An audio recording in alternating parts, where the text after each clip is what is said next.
오늘 여러분과 함께 은혜 받을 말씀은 가치관 시리즈로서 첫 번째 시간입니다.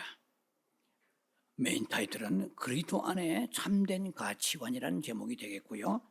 부제목으로서는 가치관의 변화 없이는 삶의 변화 없다라는 말씀을 가지고 여러분과 함께 이 한 시간 은혜의 복된 시간을 갖기를 원합니다. 본문의 말씀은 마태복음 21장과 고린도전서 1장인데요.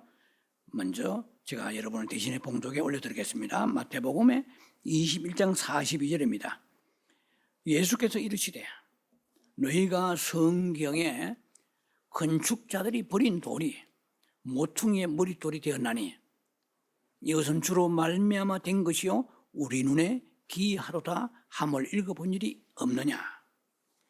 고린도전서 1장의 18절 19절입니다. 고린도전서 1장의 18절 19절입니다. 십자가의 도가 멸망하는 자들에게는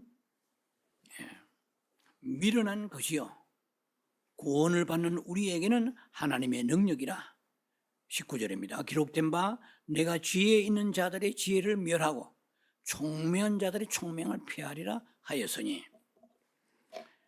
사람에게 있어서 그 가치관이라는 것이 얼마나 중대한 것인가는 두말할 것 없이 아주 설명이 불필요한 그런 말입니다.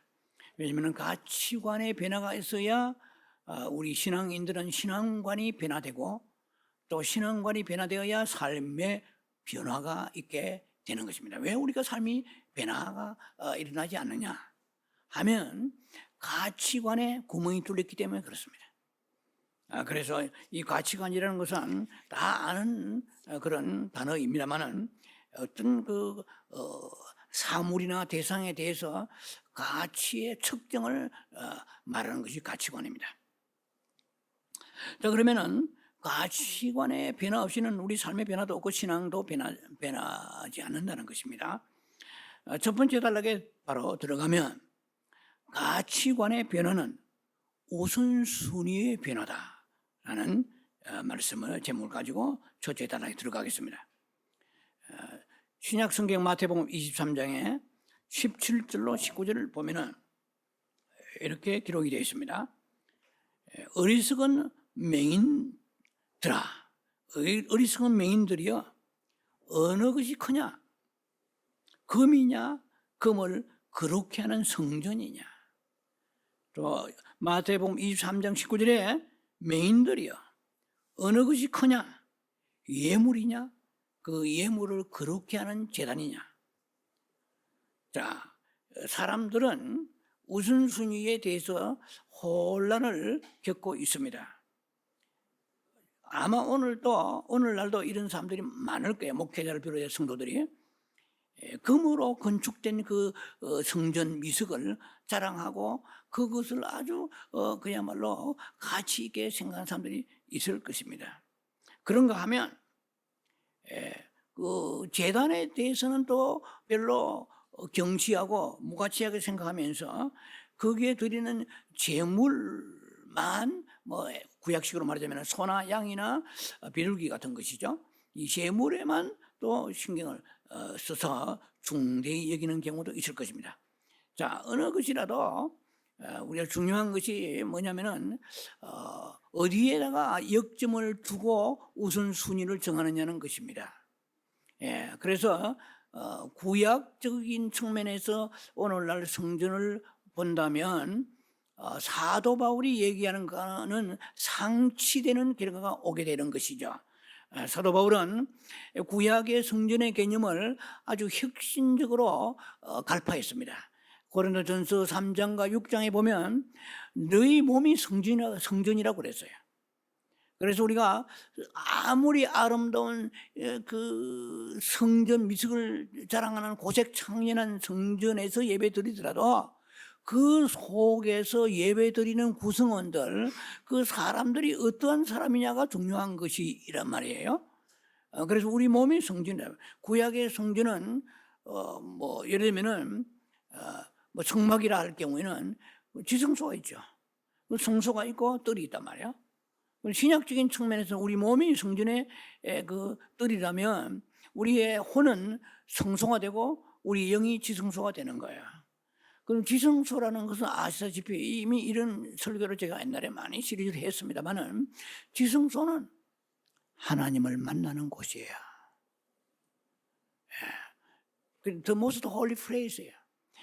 가장 거룩한 곳이 인간의 몸 속에 껍데기 육체가 아니에요. 혼도 아니에요. 영이에요. 그런데 영은 신령과 진정으로 예배 드릴 때 영의 가치가 있는 거거든요. 또 하나님을 만날 때 영의 가치가 빛나게 되는 것인데 영이 주님을 만나야 우리의 삶이 변화되는 거고 성품도 변화됩니다. 그런데 뭐 예를 들면은 성전에서 예배 드리는 사람이 마음은 음란과 탐심이 가득하고 패역하면서 아름다운 성전을 자랑하는 거, 그것은 예수님이 뭐라고 하셨습니까? 마태복음 24장에 보면은 1절 2절에 그게 잘 나옵니다. 이 성경을 쭉 자세히 그냥 구절만 봐서는 안 되고 항상 배경의 흐름을 봐야 돼요. 예수님이 마태복음 24장에 2절쯤 가서 예수님이 뭐라고 말씀하시냐면은 이 성을 가르치면서 예수님이 돌 위에 돌 하나도 남지 아니하리라 그랬어요. 그 성경을 자세히 설명을 하지 않겠습니다. 시간상. 예수님이 성전에서 나오시며 이랬거든요. 성전 안에서 뭘 하셨습니까? 예수님이 십자가에 죽으시기 전에 예루살렘에 올라가셨을 때 성전 청결한 여러분 그 일을 기억하실 것입니다. 막 상을 둘러 엎으시고 비둘기 파는 사람들에 대해서 이런 게 나올 거예요.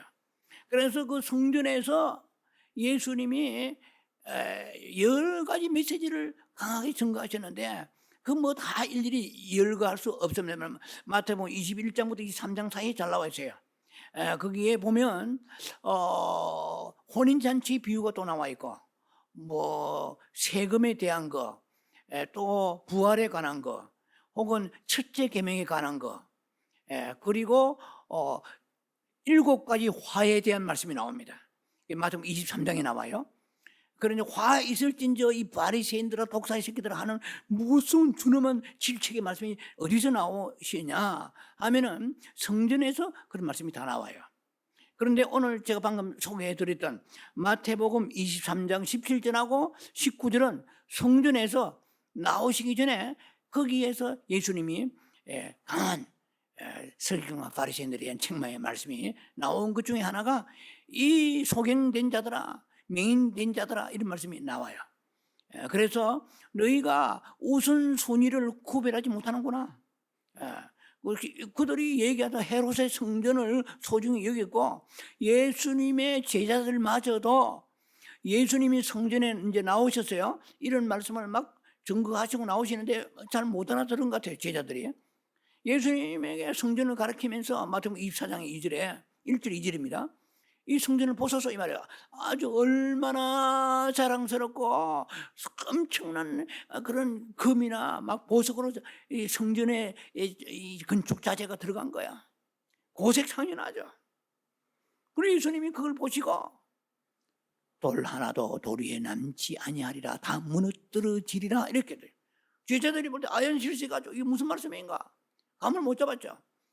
예수님의 말씀이 예언이 아닌 말씀이 하나도 없잖아요. 땅에 떨어진 말씀이 하나도 없어요. 그래서 종말론적인 말씀이 마태복음 24장에 쭉 나옵니다. 그럴 때 그 예수님의 말씀이 로마의 티토 장군이 AD 70년에 예루살렘의 성을 쳐들어와 가지고 돌 하나도 돌이 남지 않냐고 다 전부 다 낱낱이 무너져 버리고 지금 남은 게 이스라엘에 가면은 통곡의 벽이잖아요. 그대로 이루어진 거예요. 그리고 이제 뭐 이건 제가 설교를 옛날에 좀 다 했습니다.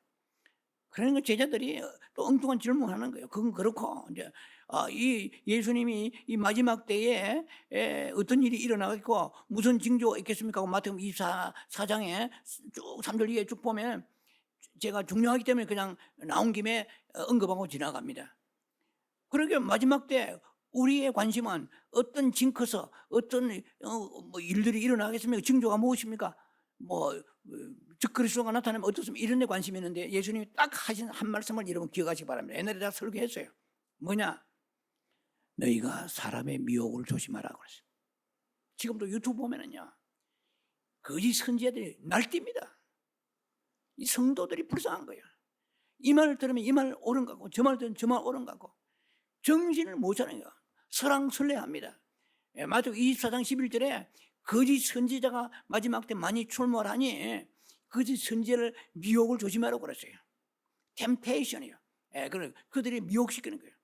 미혹시키면 우리가 주님을 향하여 믿음으로 걸어갈 방향이 헷갈려서 그냥 화살이 다른 방향으로 날아가듯이 타겟을 날아가지 않듯이 신앙생활이 엉뚱한 데 흘러갑니다.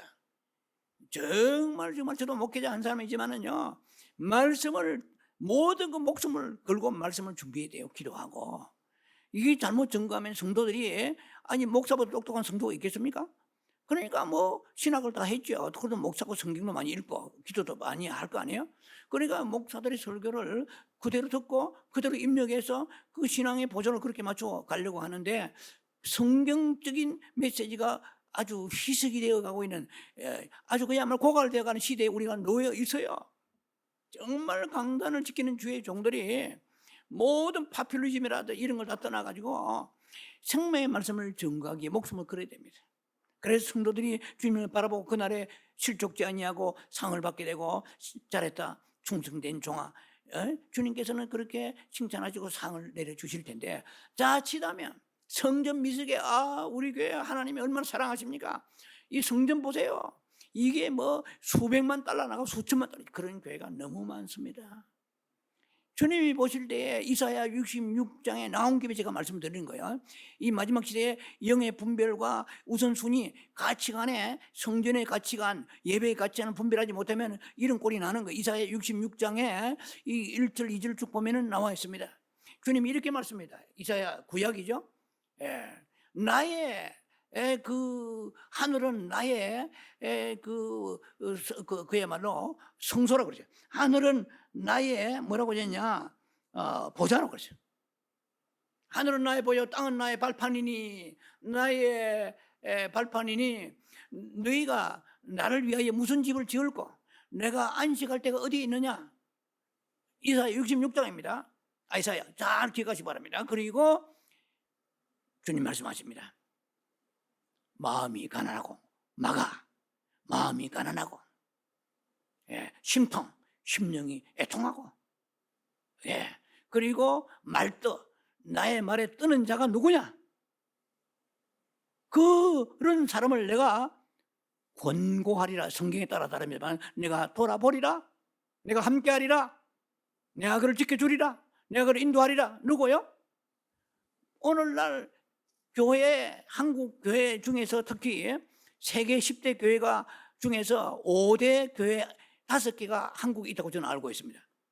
그 시설은 뭐 제가 직접 들어가 보지도 않았지만은 어마어마합니다. 아주 럭셔리하고요.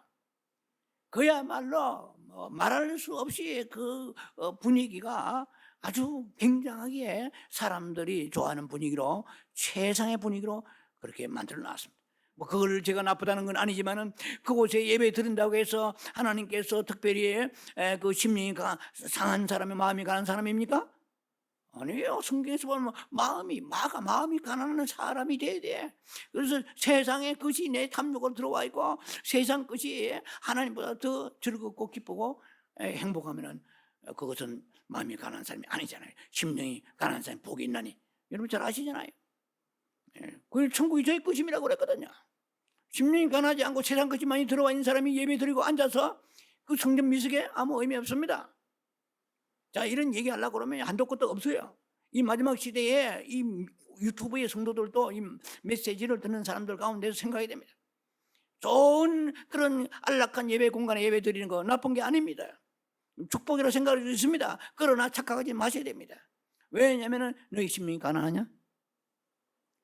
마카레우스 호이 포토코스 토포니마토아스, 심령이 가난하냐 복이 있나니 천국이 저의 것입니다. 네 심령에 골프가 가득하고 세상 쇼핑이 가득하고 세상에 있는 즐거운 일들이 가득하고 애통이 있느냐? 애통이 없어. 죄 지어도 애통이 없고, 가난하고 불쌍해서 애통이 없고, 애통이 없다. 뭐 그렇게 되는 그런 형태의 사람들이 성전 미식을 자랑하고 헤롯의 성전에 앉아가지고 예배드리면 예수님이 그 성을 보시고 우셨다고 누가복음 19장 말씀하십니다. 다 무너져 버렸어요. 로마 티토 장군에 의해서 그 성에 있는 금 하나를 다 뽑아가 버렸어요. 지금 이스라엘 통곡백에 여러분 잘 아시잖아요. 저도 가봤습니다만 남아있는 무너지는 이 형체만 남아있다 이 말이에요. 그걸 뭐 왜 그러냐, 그 성전에서 예배드린 사람들이 무엇을 우선순위로 정했느냐는 거예요. 여호와를 경외하고 여호와의 말씀에 두려워 떨음이 하나도 없으면서 말씀에 두려워하지 않아. 그럼 여호와가 돌보지 않잖아요. 그러면 성전 안 무너졌지. 지금은 로마 티토 장군이 있습니까? 지금은 안 무너졌을지라도 주님 보실 때 그것은 계시록 18장 보면은 그것은 말하자면 물질적 바벨론입니다. 한순간에 화여 망할지로다 세 번이나 막 나와 있어요. 계시록 18장 보면은 영적 바벨론이 계시록 17장에 나와 있고 물질적 바벨론 그 계시록 18장에 나와 있습니다. 무슨 말씀들이 성경에 기록되어 있는데 말씀을 두려워 안 떠는 거요. 그런 사람이 성전 미숙을 자랑하고 그 성전에서 그 예물만 자랑하면 되겠냐는 것입니다. 자, 오늘 서론이 좀 제가 진부하고 길었는데 그만큼 우리는 예배드리는 사람이 지성소를 가지고 있는 우리가 혼이 커져 있고 그냥 막 그야말로 이게 혼이 발달해 가지고 자아가 파쇄되지 않은 상태에서 하는 못 만납니다. 지성소에 거기에 하나님이 임재하시잖아요. 지성소에 1년에 한 번 대제사장이 들어가서 그 동물의 피 가지고 가서 거기서 자다면 죽어버려요. 지성소에 들어가면. 그 정도로 두렵고 떨리는 곳이 지성소거든요. 하나님 임재가 있는 곳이니까. 자, 그런데 오늘날 우리가 하나님을 너무 만홀히 여기면서 그냥 형식적으로 습관적으로 종교적으로 예배드렸다. 그런데 뭐 성전 건축해가지고 저도 성전 건축을 해봤습니다. 한국에서. 그러나 그것도 뭐 저도 굉장한 야망을 가졌습니다. 지금 많은 시간이 지나서 미국에 와서 깨달았는데 성경 말씀 보면서 아버지 하나님 내가 성전 건축해서 하다가 왔습니다. 그럼 성전 건축하는데 내가 얼마나 헌금 많이 했습니까? 뭐 이렇게 해서 하나님이 기뻐하시기보다도 그래 성전 건축을 위해서 네가 충성했는데 네 마음이 가난하고 심령이 애통하면서 여호와의 말씀 하나도 두려워하지 않는데 그 헌금 드린 거 하나님 받으시지 않았다고 하면 어떻게 되겠습니까? 자, 그래서 우리가 성경을 바로 알고 성전 건축의 헌금도 귀한 것입니다. 그러나 마음을 broken heart로 마음을 찢어야 돼요. 심령이 애통하고 가난하고 이래야 되는데 세상 것이 가득 들어와가지고 성전 건축에 수백만 달러 했다 자랑한 게 뭐이겠냐는 거예요. 지금 제가 얘기하고 전 첫 단락에 모든 우리의 가치관의 우선순위가 예배도 그렇고 성전은 우리들도 이 신약 시대에 아주 막 그냥 지하실에 곰팡이 피는 곳에 예배 드려도 심령이 가난하고 애통하며 울며 주님 앞에 나아가 예배 드리는 그 사람을 주님께 만나 주시고 돌봐 주실 것입니다. 할렐루야. 그래서 교회가 크고 막 화려하고 부족함이 없는 사람들의 이 생각에 제 이 메시지가 깃바퀴만 맴돌지 들어가지 않을 거예요. 제가 얘기하는 건 잘 여러분 오해만 안 됩니다. 성전이 아름답다고 해서 나쁜 건 아니에요. 그러나 그 속에 예배 드리는 사람들이 어떠한 심령으로 예배 드리냐는 것입니다. 자, 그래서 예수님이 그 마태복음에 지금 24장에 성전이 막 무너진다고 말씀하시고 그 23장의 내용들이 화 있을진지 하고 막 7번이나 7화가 나와 있어요. 나중 기회 있으면 보세요. 마태복음 23장에 7화가 나와 있습니다. 그 부분에. 그래서 막 이 마태복음 24장에 이렇게 나와 있죠. 23장에 24절에 맹인된 인도자여 하루살이는 걸러내고 낙타는 삼키도다. 자, 이거 너무나 유명한 말씀입니다. 무엇은 걸러내고? 하루살이는 걸러내고 낙타는 삼킨다 이 말이야. 무슨 말이냐? 아주 시시콜콜한 사소한 것들에서는 막 교리지로 따지고 율법적으로 따지고 굉장히 정죄하면서 정작 낙타는 뭡니까? 크나큰 죄악이요. 음란과 폐역이죠. 탐심이죠. 이런 죄악들은 이런 죄악들은 예서로 범하면서 아주 막 율법적으로 따지는 거야. 그거 주님께서는 아주 강하게 책망하십니다. 그래서 잔에 막 끝에는 반들반들 닦지만은 그 속에는 뭐가 들어 있습니까? 그 속에는 탐욕과 방탕이 가득하다고 주님은 책망하십니다. 자, 그래서 오늘 제가 첫 번째 단락의 시간 많이 20분 정도 할애가 됐는데요. 첫 번째 단락에 왜 이렇게 제가 많이 강조하고 열을 올리냐면은 오늘날 우리가 예배 드리는 그 자세, 성전을 대하는 자세에 대한 그 사고 가치관이 많이 오염되어 있고 부식되어 있기 때문에 드리는 말씀이에요. 어느 곳에 이 산에서 말고 저 산에 말고 신령과 진정으로 드리라고 요한복음 4장에 주님 말씀하십니다. 주여 어디서 예배 드릴까?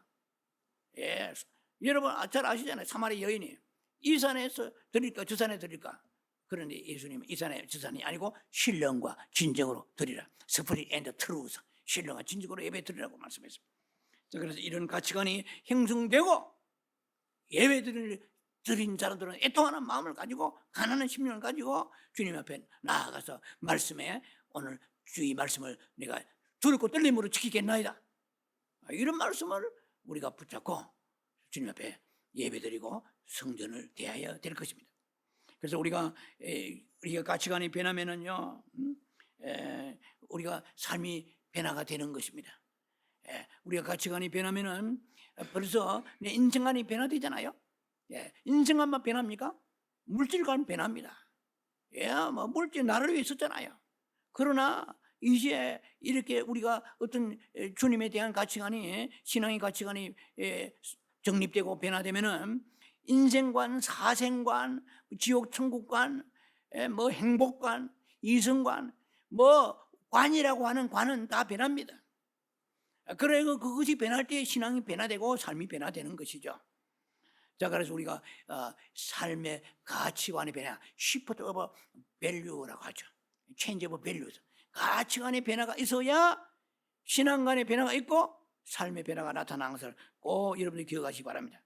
그 다음에 두 번째 단락에 들어갑니다. 예수 그리스도의 가치에 대하여 우리가 가치관이 변해야 됩니다. 시편 118편 22절에 보면 건축자의 버린 돌이 모퉁이의 머릿돌이 되었나니 그랬어요.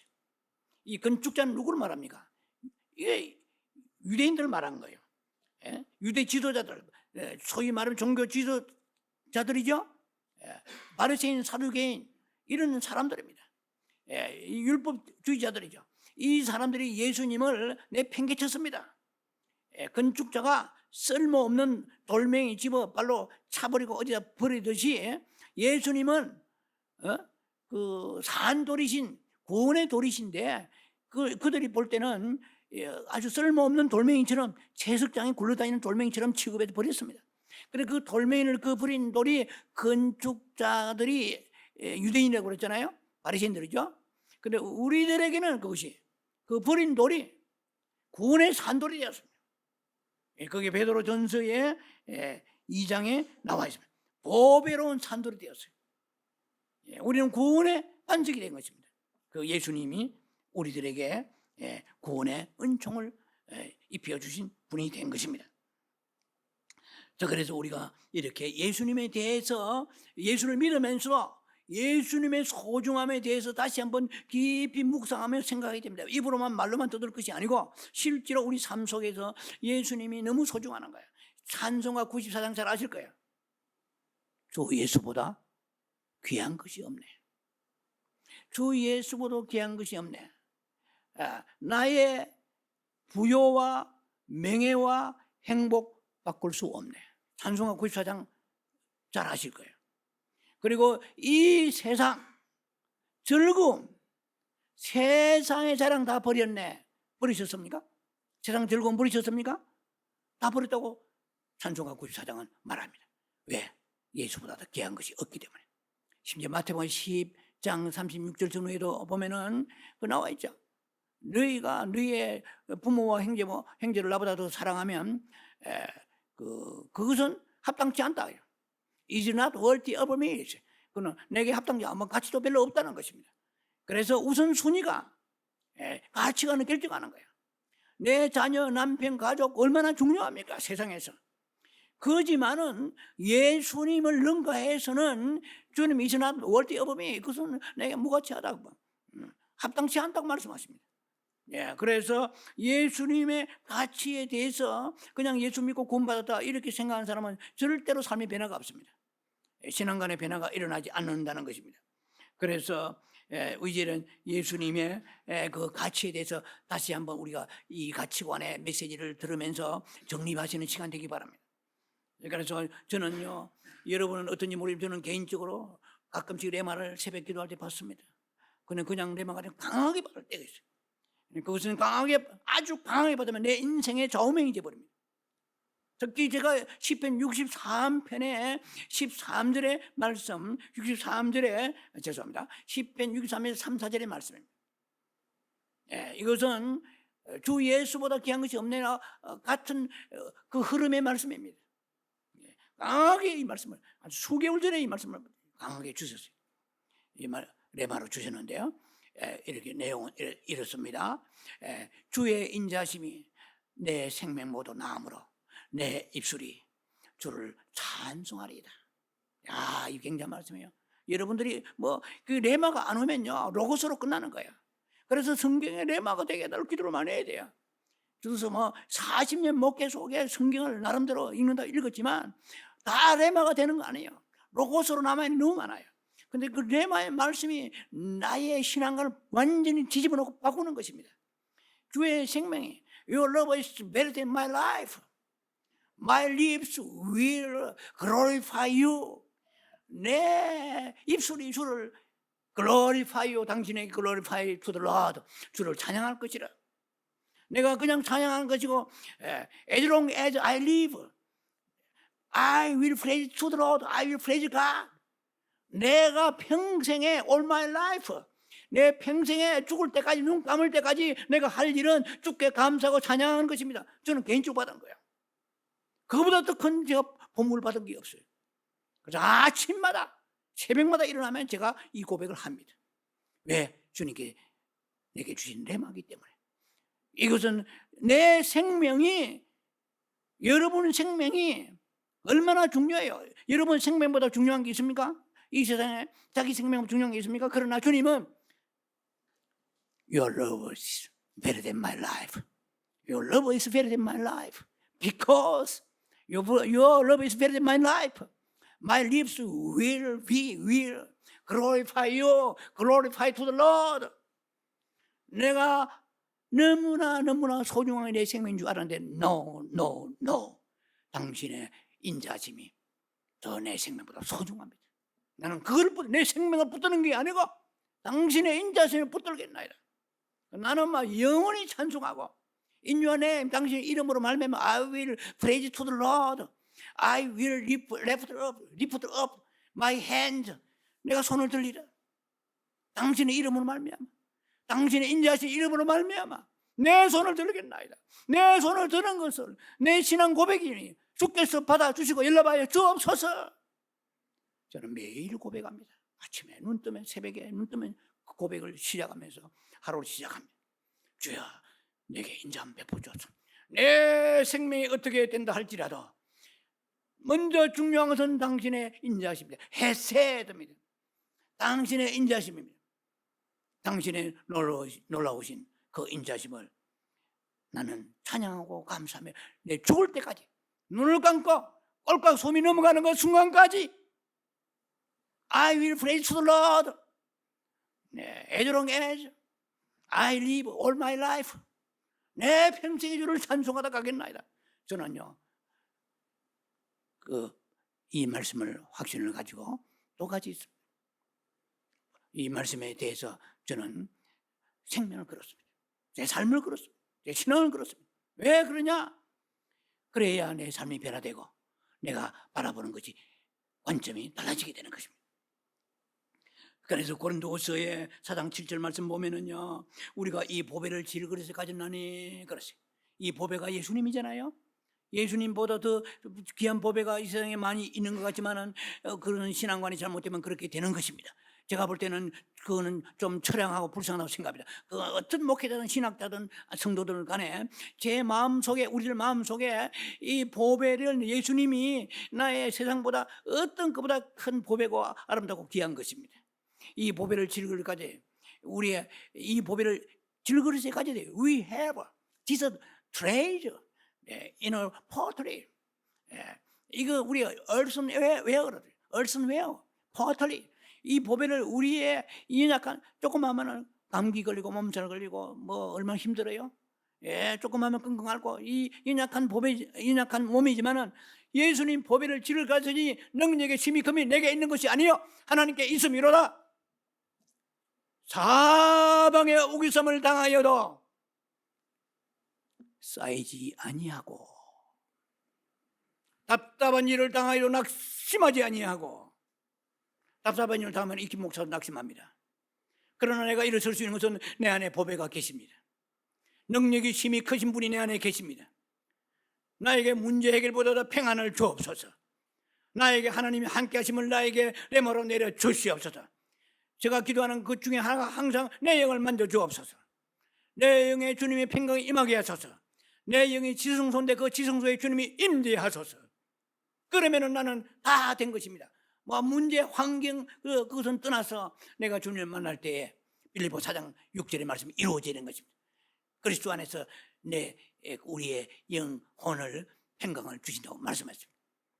그래서 말씀이 연결되는 것이죠. 그래서 우리가 사방에 오섬을 당하고 그 다음에 핍박을 받아도 버림받지 아니하고 그 고리됨을 당하여도 망하지 아니하리라. 망하지 아니하리라. 왜? 이 세상에 가장 보배된 예수님 내 안에 계시니까 그 주님을 사랑하고 바라보고 의지합니다. 죽는 날까지 설령 죽더라도. 이런 가치관의 변화는, 이런 신앙의 변화는 가치관의 변화에서 오는 것입니다. 그래서 이제는 뭐 기로만 듣던 그런 것이 아니고 욥기도, 욥도 그렇게 얘기했잖아요. 욥이 뭐 신앙인이잖아요. 그러나 욥이 42장 5절 다 아시잖아요. 내가 죽게 대하여 귀로 듣기만 하였사오나 이제는 내가 죽게 대하여 눈으로 봄나이다. 이 안에 열린 거예요. 우리 육안이 있고 그리고 우리 해안이 있고 영안이 있습니다. 영안이 열려야 돼요. 우리가 뭐 마음만 열리면 되는 거 아니에요. 영안이 열려 있어요. 영의 눈이 있어요. 마음의 눈도 있고 육체의 눈도 다 받고 있잖아요. 눈 두 개씩 가지고 살고 있잖아요. 그러나 영안이 열려야 되는데 가치관이 달라지면 천국이 보이는 거야. 눈으로 보는 천국이 아니고 영으로 보는 천국입니다. 눈으로 보는 것은 가려지면 볼 수 없지만 영으로 보는 천국은 막을 데가 없는 것입니다. 그래서 가치관이 변화되면 시온의 대로가 열리게 되는 것입니다. 소망이 오직 주에 있습니다. 로마서 8장에 24절이죠. 보이는 것은 소망이, 제가 좋아하는 말씀 중에 하나입니다만 보는 것이 소망이 아니야. 보이는 소망이 아니라고 그러죠. 우리가 소망을 세상에 보는 것으로 둔다면 그건 가짜 소망입니다. 속고 있는 것입니다. 자, 그래서 우리는 주님 앞에 나와서 이제 가치관이 바뀌면 시온의 대로가 영안에 열리게 되는 것입니다. 사방에 우기쌈을 주로 얼마나 당한지 몰라요. 그러나 쌓이지 아니합니다. 왜? 내 안에 보배가 계시는 주님이 계시니까, 능력의 힘이 크신 분이 계시니까. 안 그러면 쭈그러들었어요. 뭐 목회자들도 고난이 얼마나 많은지 말도 못합니다. 여러분도 마찬가지겠지만 그렇게 결박에 들어오는데 이길 수 있느냐는 내 힘이 아니에요. 보배 대신 예수님의 가치관을 가지고 예수님 제일주의로 살아갈 때에 우리가 그 모든 환난을 이겨나가게 되는 것입니다. 자, 그래서 세 번째 단락에 이제 들어가면서 생각하게 됩니다. 십자가의 길에 대하여 우리가 가치관이 바뀌게 됩니다.